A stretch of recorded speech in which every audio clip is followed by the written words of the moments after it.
तो पालघर मामले को लेकर उमा भारती ने उद्धव ठाकरे को बाकायदा चिट्ठी लिखी है। जितने भी आरोपी पुलिस वाले हैं उन पर तुरंत प्रभाव के साथ कार्रवाई के लिए चिट्ठी बाकायदा लिखी गई।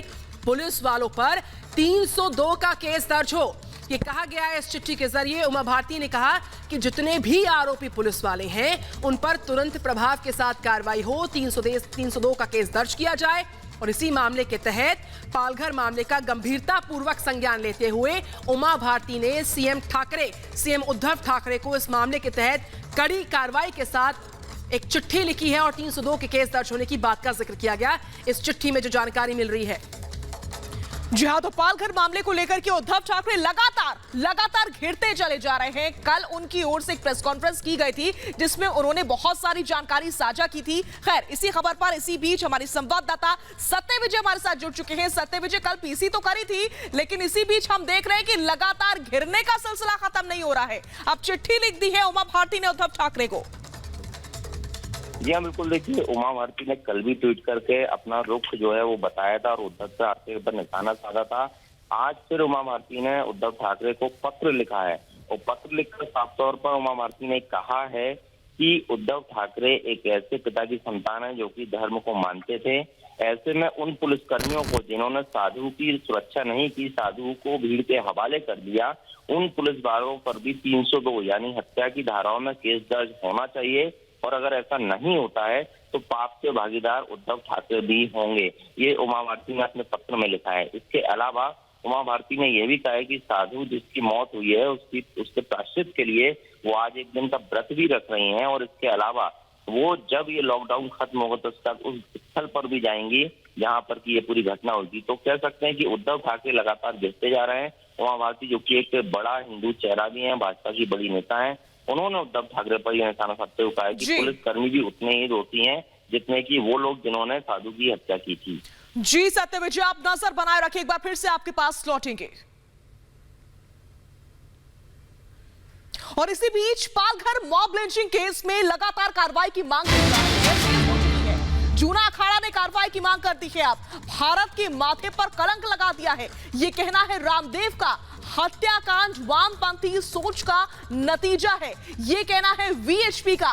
2 पुलिसकर्मी सस्पेंड किए जाए, साथ ही साथ उच्च स्तर की जांच भी होनी चाहिए। हालांकि यह आश्वासन दिया जा रहा है कि उच्च स्तरीय जांच लगातार जारी है, लेकिन मांग का सिलसिला लगातार बढ़ता जा रहा है।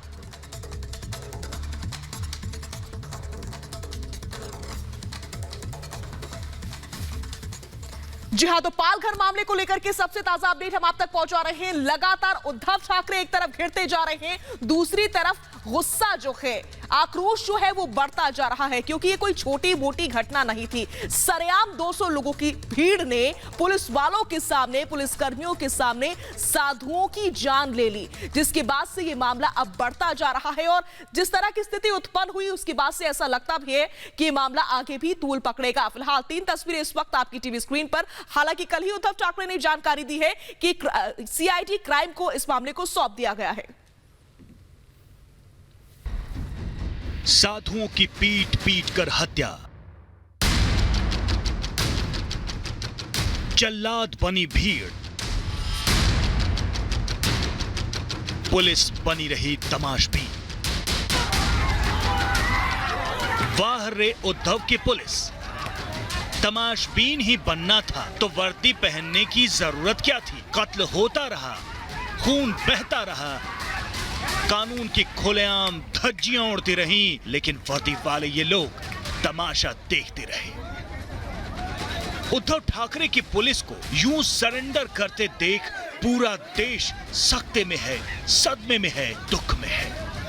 महाराष्ट्र के पालघर में लॉकडाउन के नियम की हत्या की गई, साधु संतों की हत्या की गई और इस हत्या के आई विटनेस कोई और नहीं, जी हां, ये पुलिस वाले हैं, ये वर्दी वाले हैं। और ऐसा लगता है कि शायद ये सिर्फ आई विटनेस ही बनने के लिए वहां पर मौजूद थे।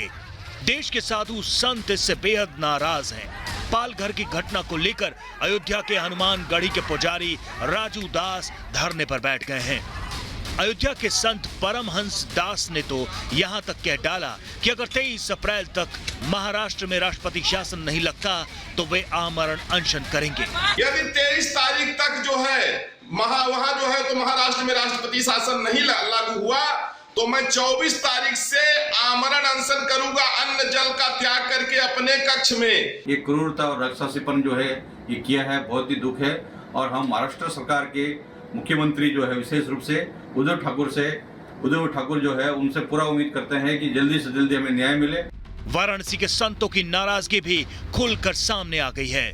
वाराणसी के संतों ने देश भर के संतों को जुटाने के लिए वीडियो कॉन्फ्रेंसिंग के जरिए बैठकर बड़े आंदोलन की तैयारी शुरू कर दी है।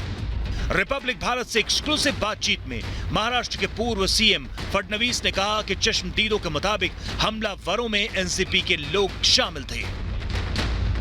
सारे के सारे लोग वहां पर बताते हैं कि ये जो वीडियो में दिख रहे हैं ये एनसीपी और कम्युनिस्ट पार्टी के कुछ नेतागण उसमें दिख रहे हैं। विरोधियों के निशाने पर आए उद्धव ठाकरे ने कहा कि चुप नहीं बैठेंगे। उद्धव ने मामले को सांप्रदायिक रंग न देने की अपील की।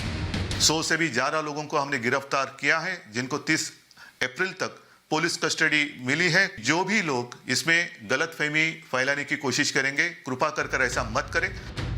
मामले में पुलिस कर्मियों को सस्पेंड करने की शुरुआत हो गई है। गृह मंत्रालय ने महाराष्ट्र सरकार से रिपोर्ट मांगी है, लेकिन बड़ा सवाल यह है कि साधुओं से क्यों हिंसा हुई? मॉब लिंचिंग का जिम्मेदार कौन? सीएम उद्धव ठाकरे को अपने राज्य की कानून व्यवस्था पर जवाब देना होगा कि आखिर कैसे साधु संतों की मॉब लिंचिंग हो जाती है और पुलिस हाथ पर हाथ धरे बैठी रहती है। Bureau report, Republic Bharat.